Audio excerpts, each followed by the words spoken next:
Then Pilate therefore took Jesus, and he scourged him. And the soldiers plaited a crown of thorns, and they put it on his head, and they put on him a purple robe.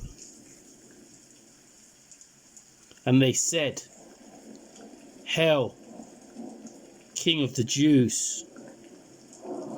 And they struck him with their hands. And he, bearing his cross, went forth into a place called the place of a skull, which is called in the Hebrew Golgotha.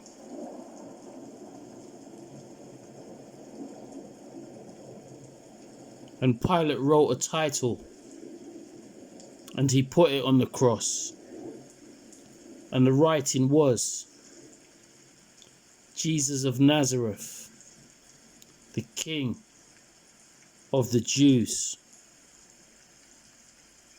Then the soldiers, when they crucified Jesus, they took his garments, and they made 4 parts, to every soldier a part, and also his coat.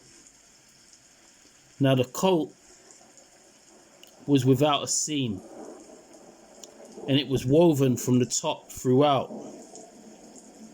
They said amongst themselves, "Let us not tear it, but let's cast lots for it, for whose it shall be, that the scripture might be fulfilled, which says, They parted my raiment, my garments amongst them, and for my vesture they did cast lots. These things therefore the soldiers did."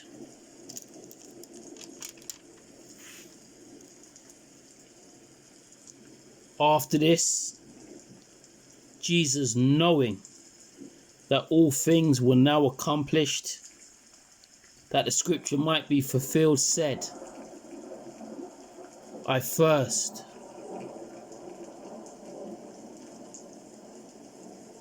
Now there was set a vessel full of vinegar, and they filled a sponge with vinegar, and they put it upon hyssop, and put it into his mouth.